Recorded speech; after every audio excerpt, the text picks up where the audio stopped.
Smart screen YouTube ಚಾನೆಲ್ಗೆ ಸ್ವಾಗತ. ನಾನು ಶ್ವೇತಾ ಕಲಕನಿ.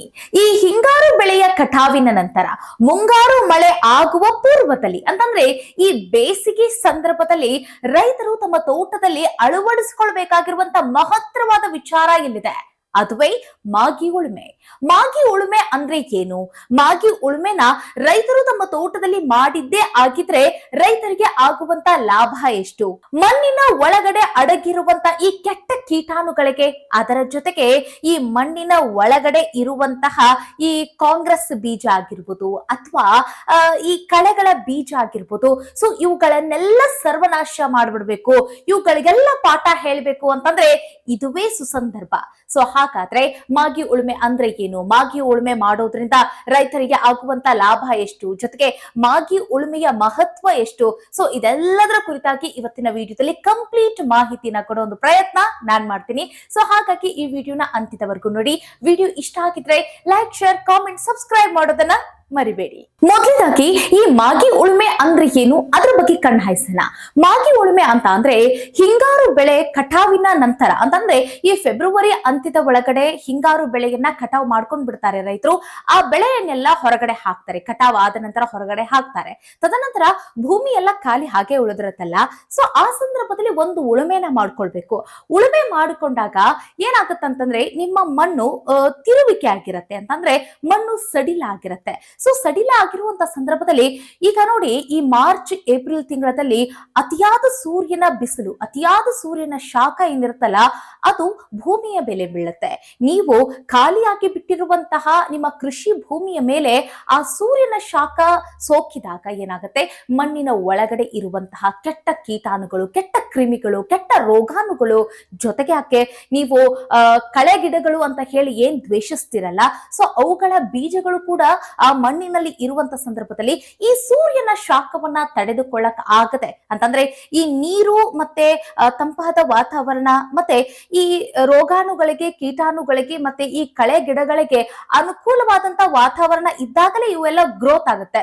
ಸೊ ಇವುಗಳಿಗೆ ಅನಾನುಕೂಲವಾದಂತ ವಾತಾವರಣ ಅಂತಂದ್ರೆ ಭೂಮಿನೆಲ್ಲ ಹಂಗೆ ಈ ಸೂರ್ಯನ ಶಾಖಕ್ಕೆ ಒಡ್ಡಿ ಬಿಡ್ಬೇಕು. ಸೊ ಆ ಸಂದರ್ಭದಲ್ಲಿ ಇವೆಲ್ಲವೂ ಕೂಡ ಜೂಟ್ ಹೇಳುತ್ತೆ, ನಿಮ್ಮ ತೋಟದಿಂದ ಬಿಟ್ಟು ಹೊರಗಡೆ ಹೋಗ್ಬಿಡತ್ತೆ.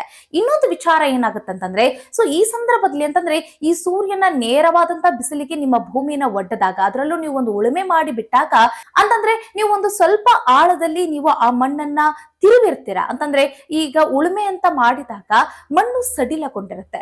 ಸೊ ಮಣ್ಣು ಸಡಿಲಗೊಂಡಿರುವಂತ ಸಂದರ್ಭದಲ್ಲಿ ಮಣ್ಣಿನ ಒಳಗೆ ಅದೆಂಥದ್ದೇ ಏನೇ ರೋಗಾಣು, ಕೀಟಾಣುಗಳು ಅದೆಂಥದ್ದೇ ಇರಲಿ, ಸೊ ಅದೆಲ್ಲವೂ ಕೂಡ ನಾಶ ಆಗಿ ಹೊರಗಡೆ ಹೋಗುತ್ತೆ. ಇನ್ನೊಂದು ಕೆಲಸ ಆಗುತ್ತೆ, ಮಣ್ಣು ಸಡಿಲಗೊಂಡಿರುತ್ತೆ, ಸೂರ್ಯನ ಶಾಖಕ್ಕೆ ಆ ಮಣ್ಣು ಒಡ್ಕೊಂಡಿರುತ್ತೆ, ಏನೇ ಸಮಸ್ಯೆ ಇದ್ರೂ ಕೂಡ ನಿರ್ಮೂಲನೆ ಆಗುತ್ತೆ. ಇನ್ನೊಂದು ಏನಂತಂದ್ರೆ, ಮುಂಗಾರು ಮಳೆ ಆಗುವಂತ ಸಂದರ್ಭದಲ್ಲಿ ಮೊದಲನೇ ಮಳೆ ಬಿದ್ದಾಗ ನೇರವಾದಂತ ಆ ಮಳೆ ನೀರು ನಿಮ್ಮ ಭೂಮಿ ಮೇಲೆ ಬಿದ್ದಾಗ ಮಳೆ ನೀರನ್ನ ಮಣ್ಣು ಹೀರಿಕೊಳ್ಳುವಂತ ಶಕ್ತಿಯನ್ನ ಹೆಚ್ಚು ಮಾಡ್ಕೊಂಡಿರತ್ತೆ. ಹೇಗೆ ಅಂತಂದ್ರೆ ಮಣ್ಣು ಸಡಿಲ ಆಗಿರತ್ತೆ. ಮಣ್ಣು ಸಡಿಲ ಆಗಿರುವಂತ ಸಂದರ್ಭದಲ್ಲಿ ಮಳೆ ನೀರು ಭೂಮಿಯ ಮೇಲೆ ಬಿದ್ದಾಗ, ಆ ಮಣ್ಣಿನ ಮೇಲೆ ಬಿದ್ದಾಗ, ಸೊ ಆ ಮಣ್ಣು ನೀರನ್ನ ಹಿಡಿದಿಟ್ಟುಕೊಂಡು ಅಂತರ್ಜಲ ಹೆಚ್ಚು ಮಾಡ್ಕೊಳ್ಳುತ್ತೆ. ಸೊ ಈ ಒಂದು ಕಾರಣಕ್ಕಾಗಿ ನಾವು ಮಾಗಿ ಉಳುಮೆಯನ್ನ ಮಾಡ್ಕೊಳ್ಳೋದು ತುಂಬಾ ಉಪಯುಕ್ತಕರ. ಸೊ ಹೀಗಾಗಿ ಮಾಗಿ ಉಳುಮೆ ಬಹಳ ಇಂಪಾರ್ಟೆಂಟ್ ಕೆಲಸ. ಸೊ ಹೀಗಾಗಿ ಈಗ ಮಾಗಿ ಉಳುಮೆ ಮಾಡಿಕೊಳ್ಳುವಂತಹ ಹಂತ ಬಂದಿದೆ, ಸಮಯ ಬಂದಿದೆ. ಈ ಸುಸಂದರ್ಭವನ್ನ ಯಾರು ಕೂಡ ಮಿಸ್ ಮಾಡ್ಕೊಳಕ್ ಹೋಗ್ಬೇಡಿ, ಮಾಗಿ ಉಳುಮೆನ ಮಾಡಿ. ಕೆಲ ರೈತರಿಗೆ ಮಾಗಿ ಉಳುಮೆಯ ಅರಿವು ಇದೆ, ಕೆಲ ರೈತರು ಮಾಗಿ ಉಳುಮೆನ ಮಾಡ್ಕೊಳ್ತಿದ್ದಾರೆ.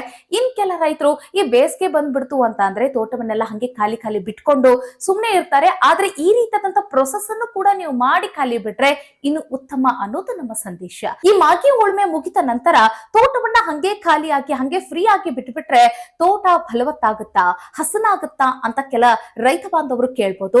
ಸೊ ನೀವು ಮಾಗಿ ಉಳುಮೆ ಮುಗಿದ ನಂತರವೂ ಕೂಡ ಏನೆಲ್ಲ ನೀವು ಪ್ರೊಸೆಸ್ ಮಾಡ್ಕೋಬಹುದು ನಿಮ್ಮ ಮಣ್ಣಿನ ಫಲವತ್ತತೆಯ ಅನುಸಾರವಾಗಿ. ಸೊ ಅದ್ರ ಕುರಿತಾದಂತ ಸಾಕಷ್ಟು ವಿಚಾರವನ್ನ ನಾನು ಈ ಒಂದು ವಿಡಿಯೋದಲ್ಲಿ ಹೇಳ್ತಾ ಹೋಗ್ತೀನಿ. ಈಗ ಮಾಗಿ ಉಳುಮೆ ಮಾಡೋದ್ರಿಂದ ಆಗುವಂತ ಲಾಭಗಳು, ಅದರ ಪ್ರಾಮುಖ್ಯತೆಯ ಬಗ್ಗೆ ಒಂದೊಂದಾಗಿ ಮಾತಾಡ್ತಾ ಹೋಗೋಣ. ಈಗ ಮಾಗಿ ಉಳುಮೆಯಿಂದ ಹೊಲದಲ್ಲಿನ ಕಳೆ ಗಿಡಗಳೆಲ್ಲವೂ ಕೂಡ ನಾಶ ಆಗುತ್ತೆ, ಕಳೆ ಬೀಜಗಳು ಕೂಡ ನಾಶವಾಗಿ ಮುಂದೊಂದು ದಿನ ನಿಮ್ಮ ತೋಟದಲ್ಲಿ ಕಳೆ ಹುಟ್ಟದಂಗೆ ನೋಡ್ಕೊಳ್ಳುತ್ತೆ ಈ ಮಾಗಿ ಉಳುಮೆ. ಹೇಗೆ ಅಂತಂದ್ರೆ, ಈಗ ಹಿಂಗಾರು ಬೆಳೆಯ ಇಳುವರಿಯನ್ನ ತೆಗೆದುಕೊಂಡ ನಂತರ ಕೆಲ ರೈತರು ಹಂಗೆ ಆ ಬೆಳೆಯನ್ನ ಬಿಟ್ಬಿಟ್ಟಿರ್ತಾರೆ. ಅಂತಂದ್ರೆ ಹಂಗೆ ಬಿಟ್ಬಿಟ್ರೆ ತೋಟದಲ್ಲಿ ಆ ಒಂದು ಈ ತ್ಯಾಜ್ಯಗಳೇನಿರುತ್ತ ಮಣ್ಣಿಗೆ ಸೇರ್ಕೊಂಡ್ ಬಿಡತ್ತೆ. ಮಣ್ಣಿಗೆ ಸೇರ್ಕೊಂಡ ನಂತರ ಒಂದೊಳ್ಳೆ ಫಲವತ್ತಾದಂತಹ ಹಸಿರೆಲೆ ಗೊಬ್ಬರ ಹಾಕಿ ಮಣ್ಣೊಳಗಡೆ ಸೇರ್ಕೊಂಡು ಮಣ್ಣು ಫಲವತ್ತಾಗತ್ತೆ ಅಂತ ಅನ್ಕೊಳ್ತಾರೆ. ನೀವು ಅಂದ್ಕೊಂಡಿದ್ದು ರೈಟ್ ಆಗಿದೆ, ಬಟ್ ಈ ಮಾಗಿ ಉಳುಮೆಯ ಉಪಯೋಗವನ್ನು ಕೂಡ ರೈತರು ಪಡೆದುಕೊಂಡ್ರೆ ಇನ್ನು ನಿಮ್ಮ ಭೂಮಿ ಫಲವತ್ತಾಗುತ್ತೆ, ಮತ್ತೆ ವೈಜ್ಞಾನಿಕವಾದಂತ ಬೆಳವಣಿಗೆ ನಿಮ್ಮ ಕೃಷಿ ಭೂಮಿಯಲ್ಲಿ ಕಾಣಬಹುದು. ಹೇಗೆ ಅಂತಂದ್ರೆ, ಈಗ ಇಳುವರಿಯನ್ನ ಪಡೆದುಕೊಂಡ ನಂತರ ನಿಮ್ಮ ತೋಟದಲ್ಲಿ ಉಳಿದಿರುವಂತಹ ಕೃಷಿ ತ್ಯಾಜ್ಯವನ್ನೆಲ್ಲ ಒಂದು ಕಡೆ ನೀವು ತೆಗೆದುಕೊಂಡು ಹಾಕ್ಬೇಕಾಗುತ್ತೆ. ಯಾಕೆ ಅಂತಂದ್ರೆ, ಈಗ ಒಂದು ವೇಳೆ ಆ ಕೃಷಿ ತ್ಯಾಜ್ಯದಲ್ಲಿ ಅಂತಂದ್ರೆ, ಈಗ ನೀವು ಇನ್ನು ಆ ಬೆಳೆಯನ್ನ ಕಟಾವು ಮಾಡಿ ಹೊರಗೆ ಹಾಕದೇ ಇರ್ಲಿಲ್ಲ ಅಂತ ಅನ್ಕೊಳ್ಳಿ, ಆಗ ಆ ಒಂದು ಕೋಶದಲ್ಲಿ ಅಂತಂದ್ರೆ ಆ ಬೆಳೆಯ ಕೋಶದಲ್ಲಿ ಯಾವ್ದಾದ್ರು ಒಂದು ರೋಗಾಣು, ಯಾವ್ದಾದ್ರು ಒಂದು ಕೀಟಾಣು ಏನೆಲ್ಲ ಇರುತ್ತಲ್ಲ, ಸೊ ಅದೆಲ್ಲವೂ ಕೂಡ ನಿಮ್ಮ ಮಣ್ಣಲ್ಲಿ ಇನ್ನಷ್ಟು ಅದರ ಸಂಖ್ಯೆ ಹೆಚ್ಚು ಮಾಡ್ಕೊಳ್ತಾ ಇರತ್ತೆ. ಯಾಕಂತಂದ್ರೆ ಆ ಬೆಳೆ ತೋಟದಲ್ಲಿ ಇರೋ ಕಾರಣಕ್ಕಾಗಿ. ಸೊ ಹಾಗಾಗಿ ನೀವೇನ್ ಮಾಡ್ಬೇಕು, ಆ ಒಂದು ಬೆಳೆಯನ್ನೆಲ್ಲ ನೀವು ತೋಟದಿಂದ ಹೊರಗಡೆ ಹಾಕಿದಾಗ ಮಣ್ಣೆಲ್ಲ ಫ್ರೀ ಆಗ್ಬಿಟ್ಟಿರತ್ತೆ. ತೋಟ ಎಲ್ಲ ಈಗ ಸೂರ್ಯನ ಶಾಖಕ್ಕೆ ನೇರವಾಗಿ ಒಡ್ಕೊಳ್ಳುವಂತಾಗತ್ತೆ. ಸೊ ಆಗ ನೀವು ಒಂದು ಉಳುಮೆ ಮಾಡುವುದರ ಮೂಲಕ ನೀವು ತೋಟದ ಒಳಗಡೆ ಬಿದ್ದಿರುವಂತಹ ಈ ಕಳೆ ಗಿಡಗಳ ಬೀಜಗಳಾಗಿರ್ಬೋದು, ಮತ್ತೆ ಕೆಟ್ಟ ಜೀವಾಣುಗಳು, ಕೆಟ್ಟ ರೋಗಗಳನ್ನ ನೀವು ತೊಲಗಿಸಬಹುದು ಈ ಒಂದು ಪ್ರಕ್ರಿಯೆ ಮೂಲಕ.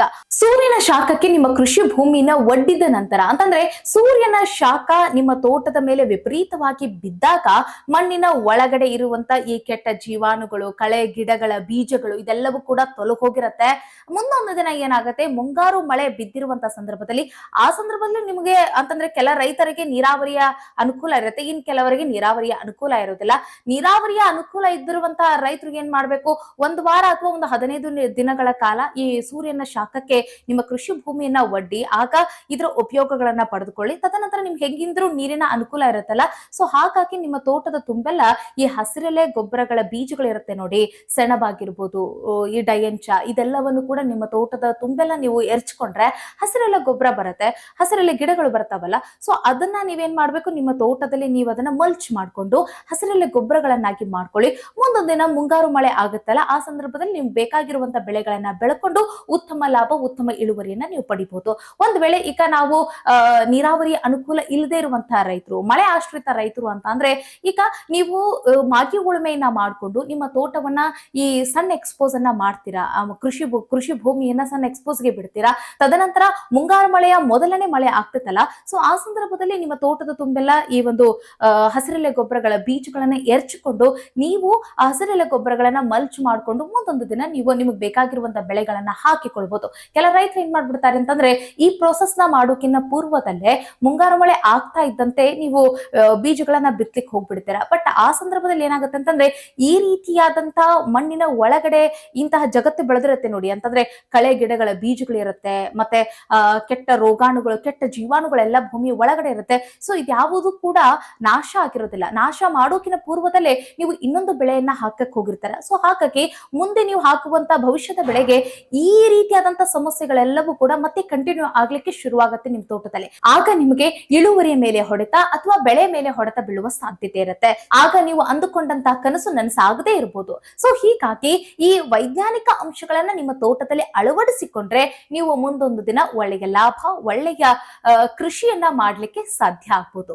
ಒಂದು ವೇಳೆ ನಿಮ್ಮ ತೋಟದಲ್ಲಿ ಏನಾದ್ರೂ ನೀವು ಮಾಗಿ ಉಳುಮೆನ ಮಾಡ್ಕೊಂಡಿದ್ದೆ ಆಗಿದ್ರೆ ನಿಮಗೆ ಇನ್ನೊಂದು ಅನುಕೂಲ ಆಗುತ್ತೆ. ಅದುವೇ ನೀವು ಮಾಗಿ ಉಳುಮೆನ ನಿಮ್ ತೋಟದಲ್ಲಿ ಮಾಡ್ಕೊಂಡಿರುವಂತ ಸಂದರ್ಭದಲ್ಲಿ ಮುಂಗಾರು ಮಳೆ ಆರಂಭ ಆಗುತ್ತಲ್ಲ, ಸೊ ಆಗ ಅತಿಯಾದ ಮಳೆ ಏನಾದ್ರೂ ಆಗ್ಬಿಡ್ತು ಅಂತ ಅನ್ಕೊಳ್ಳಿ. ಸೊ ಆಗ ಕಂಟ್ರೋಲ್ ಸಿಗದೇ ಇರುವಂತ ಪರಿಸ್ಥಿತಿ ಇದ್ದಾಗ, ಸೊ ಈ ಮಾಗಿ ಉಳುಮೆ ಮೊದಲೇ ನಿಮ್ ತೋಟದಲ್ಲಿ ಇದ್ದಾಗ, ಸೊ ಮಣ್ಣು ನೀರಿನ ಜೊತೆಗೆ ಕೊಚ್ಕೊಂಡು ಹೋಗುವಂತ ಆ ಅನಾಹುತವೂ ಕೂಡ ತಪ್ಪತ್ತೆ. ಸೊ ಆಗ ನೀರಷ್ಟೇ ಹೋಗ್ತಾ ಇರತ್ತೆ, ಮಣ್ಣು ಹೋಗೋದಿಲ್ಲ, ಮಣ್ಣು ನಿಮ್ಮ ತೋಟದಲ್ಲೇ ಇರುತ್ತೆ. ಸೊ ಈ ರೀತಿಯಾದಂತ ಅನುಕೂಲಗಳು ಈ ಮಾಗಿ ಉಳುಮೆಯಿಂದ ಆಗತ್ತೆ. ಸೊ ಹೀಗಾಗಿ ಮಾಗಿ ಉಳುಮೆ ಮಾಡ್ಕೊಳ್ಳೋದ್ರಿಂದ ಸಾಕಷ್ಟು ರೀತಿಯಾದಂತ ಉಪಯೋಗಗಳಿದೆ. ಸೊ ಮಾಗಿ ಉಳುಮೆ ಮಾಡಿಕೊಂಡ ನಂತರ ಈ ಹಸಿರೆಲೆ ಗೊಬ್ಬರದ ಮಲ್ಚಿಂಗ್ ಮಾಡೋದನ್ನು ಕೂಡ ಮರಿಲಿಕ್ಕೆ ಹೋಗ್ಬೇಡಿ.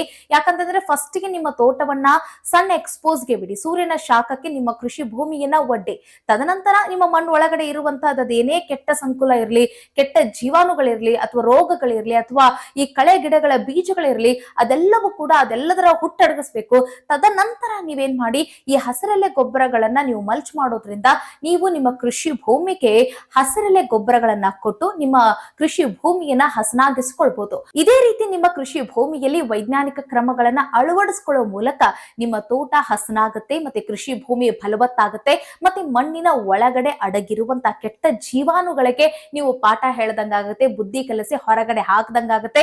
ಮುಂದಿನ ಇಳುವರಿಗೆ ಆಗಿರ್ಬೋದು, ಮುಂದಿನ ಬೆಳೆಗಳಿಗೆ ಆಗಿರ್ಬೋದು ಯಾವುದೇ ರೀತಿಯಾದಂತ ಅನಾಹುತ ಆಗುವುದಿಲ್ಲ.